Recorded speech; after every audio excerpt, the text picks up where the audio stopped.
Hi friends, ఈ వీడియోలో మనం degree BCom 6th semester management account first unit proformas చూద్దాం. Income statement in vertical form. Particulars amount sales amount inner కాలంలో, ఈ కాలంను inner కాలం అంటారు, ఈ ఫస్ట్ కాలంను. ఈ సెకండ్ కాలంను అవుటర్ కాలం అంటారు. సేల్స్ ఇన్నర్ కాలంలో amount, less sales returns. Less అంటే తీసివేయాలి, యాడ్ అంటే కూడాలి. ఈ అమౌంట్ కూడా ఇన్నర్ కాలంలో వేస్తాము.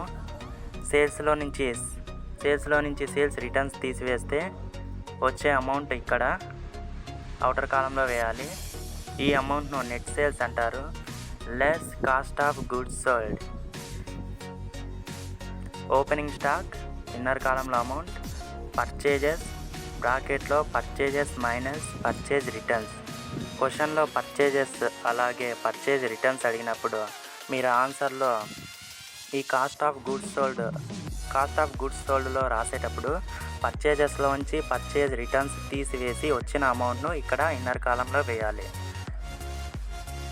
అలాగే నెక్స్ట్ వేజెస్ ఇన్నర్ కాలంలో అమౌంట్. డైరెక్ట్ ఎక్స్పెన్సెస్ ఇన్నర్ కాలంలో అమౌంట్. మ్యానుఫ్యాక్చరింగ్ ఎక్స్పెన్సెస్ ఇన్నర్ కాలంలో అమౌంట్. ఇవన్నీ యాడ్ చేస్తే ఒక అమౌంట్ వస్తుంది. ఈ అమౌంట్కి క్లోజింగ్ స్టాక్ ఉంటే క్లోజింగ్ స్టాక్ తీసివేయాలి.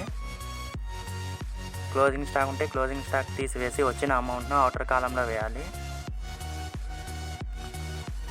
ఈ నెట్ సేల్స్లోంచి ఈ cost of goods sold amount తీసివేస్తే ఒక అమౌంట్ వస్తుంది. ఆ అమౌంట్ ఇది. ఈ అమౌంట్ను గ్రాస్ ప్రాఫిట్ అంటారు. తీసివేయగా వచ్చిన అమౌంట్ను గ్రాస్ ప్రాఫిట్ అంటారు. Less operating expenses. All office expenses inner కాలంలో amount. Selling and distribution expenses inner కాలంలో అమౌంట్. డిప్రిషియేషన్ ఇన్నర్ కాలంలో amount. Salaries, rent and rates, selling expenses ఇవి కూడా ఆపరేటింగ్ ఎక్స్పెన్సెస్ కిందికే వస్తాయి. ఇవైతే ప్రొఫార్మాలో లేవు, కానీ క్వశ్చన్లో అడుగుతాడు. అప్పుడు మనం కన్ఫ్యూజ్ అవ్వకుండా ఇవి ఇక్కడ రాసాను పెన్సిల్తో. Salaries, rent and rates, selling expenses ఇవి కూడా ఆపరేటింగ్ ఎక్స్పెన్సెస్ కిందికే వస్తాయి. వీటిని ఇన్నర్ కాలంలో వస్తే క్వశ్చన్లో అడిగితే ఇన్నర్ కాలంలో ఆపరేటింగ్ ఎక్స్పెన్సెస్ ఆన్సర్ రాసేటప్పుడు ఆపరేటింగ్ ఎక్స్పెన్సెస్ కింద రాసి యాడ్ చేసి ఇలా అవుటర్ కాలంలో అమౌంట్ వేయాలి. యాడ్ చేసిన తర్వాత గ్రాస్ ప్రాఫిట్లోంచి ఈ ఆపరేటింగ్ ఎక్స్పెన్సెస్ అన్నీ మనం కూడినవన్నీ తీసేస్తే వచ్చే అమౌంట్ని ఆపరేటింగ్ ప్రాఫిట్ అంటారు. Add non operating incomes.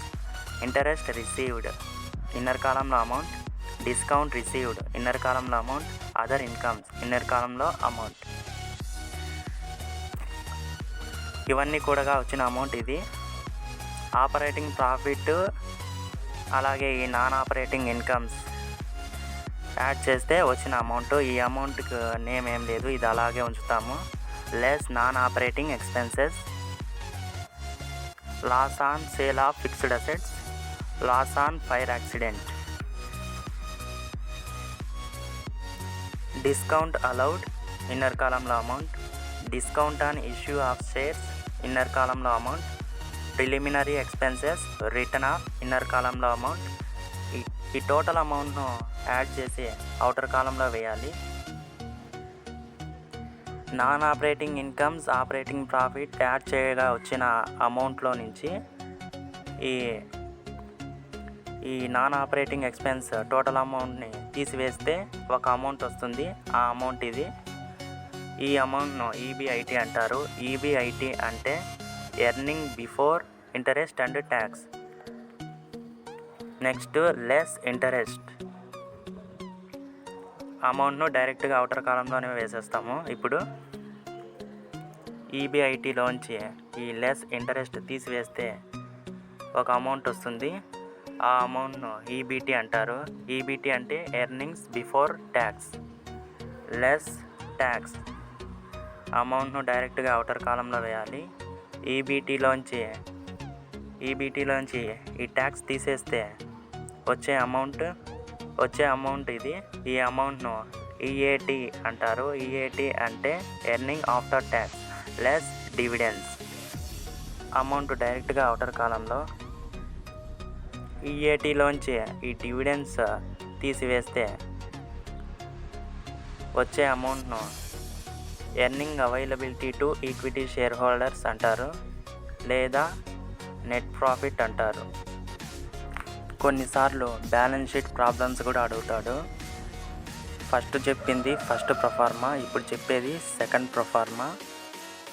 Balance sheet in vertical form. Particulars amount fixed assets, land and buildings, plant and machinery, furniture, goodwill, patents, copyright, trademarks, leasehold property, ఇవన్నీ inner కాలంలో వేసుకొని add చేస్తాము. Add చేయగా వచ్చిన అమౌంట్ను outer కాలంలో ఇక్కడ వేస్తాము. ఇక్కడ టచ్ చేస్తున్నా చూడండి. ఈ అమౌంట్ను టోటల్ ఫిక్స్డ్ అసెట్స్ ఏగా సూచిస్తాము. Next investments, government securities, investment on shares, debentures or bonds. Inner కాలంలో అమౌంట్ రెండు కలిపి ఇన్నర్ కాలంలో అమౌంట్ వేసుకుంటాము. ఈ రెండింటిని యాడ్ చేసి అవుటర్ కాలంలో వేస్తాము. ఇక్కడ టోటల్ ఫిక్స్డ్ అసెట్స్ ఏలో నుంచి ఇన్వెస్ట్మెంట్స్ అమౌంట్ టోటల్ అమౌంట్ తీసివేస్తే ఒక అమౌంట్ వస్తుంది. ఆ అమౌంట్ ఇక్కడ వేస్తాము. ఈ అమౌంట్ను టోటల్ ఇన్వెస్ట్మెంట్స్ బి అంటారు. Next current assets, cash in hand, cash at bank, bills receivable, సన్రీ debtors, stock, prepaid expenses, income occurred but not received, short term marketable securities. ఈ అమౌంట్ అన్ని ఇన్నర్ కాలంలో వేసి యాడ్ చేసుకుంటే ఒక అమౌంట్ వస్తుంది. ఈ అమౌంట్ను టోటల్ ఇన్వెస్ట్మెంట్ బిలోంచి తీసివేస్తే ఒక అమౌంట్ వస్తుంది. ఆ అమౌంట్ను అవుటర్ కాలంలోనే వేస్తాము. ఆ అమౌంట్ని టోటల్ కరెంట్ అసెట్ సి అంటారు. Total asset A plus B plus C outer కాలంలో అమౌంట్. ఈ అమౌంట్ ఎలా వస్తుందంటే టోటల్ ఫిక్స్డ్ అసెట్స్ ఏని, టోటల్ ఇన్వెస్ట్మెంట్ బిని, టోటల్ కరెంట్ అసెట్ సిని యాడ్ చేయగా వచ్చిన అమౌంట్ ఇది. Liability, capital or equity share holders fund. Capital inner కాలంలో amount, reserves and surpluses inner కాలంలో అమౌంట్, క్యాపిటల్ రిజర్వ్ ఇన్నర్ కాలంలో amount, profit and loss account inner కాలంలో amount, share premium inner కాలంలో amount, other reserves inner కాలంలో amount. ఈ అమౌంట్ను add చేస్తే ఒక amount వస్తుంది. ఈ అమౌంట్ను అవుటర్ కాలంలో వేస్తాం. ఈ అమౌంట్ని total equity share holders fund అంటారు. డీతో సూచిస్తాము ఈ అమౌంట్ను. Next long term loans and liabilities. Loans from bank direct outer కాలంలో అమౌంట్ వేస్తాము. ఈ అమౌంట్ను టోటల్ ఈక్విటీ షేర్ హోల్డర్స్ ఫండ్లోంచి తీసివేస్తే ఒక అమౌంట్ వస్తుంది. ఈ అమౌంట్ను అవుటర్ కాలంలో వేస్తాము. ఈ అమౌంట్ని టోటల్ లాంగ్ టర్మ్ లైబిలిటీస్ ఈతో సూచిస్తాం. Next current liabilities. Creditors inner కాలంలో అమౌంట్, అలాగే bills payable, bank overdraft, short term loans, outstanding expenses, income receive in advance, provision for tax, proposed dividend, other short term liability. ఇవన్నీ inner కాలంలోనే అమౌంట్లు వేసుకోవాలి. ఇవన్నీ add చేస్తే ఒక amount వస్తుంది. ఈ అమౌంట్ను అవుటర్ కాలంలో వేసుకుంటాము. ఈ అమౌంట్ను అవుటర్ కాలంలో వేసిన అమౌంట్ను టోటల్ లాంగ్ టర్మ్ లైబిలిటీస్లోంచి తీసివేస్తే ఒక అమౌంట్ వస్తుంది. ఆ అమౌంట్ను టోటల్ కరెంట్ లైబిలిటీ లేదా టోటల్ షార్ట్ టర్మ్ లైబిలిటీ అంటారు. Total equity share holders fund D, total long term liabilities E, అలాగే టోటల్ కరెంట్ లైబిలిటీ ఎఫ్. ఈ మూడు అమౌంట్లను యాడ్ చేస్తే ఒక అమౌంట్ వస్తుంది. ఈ అమౌంట్ను అవుటర్ కాలంలో వేస్తాము. ఈ అమౌంట్ని టోటల్ లైబిలిటీస్ డి ప్లస్ ఈ ప్లస్ ఎఫ్ అంటారు.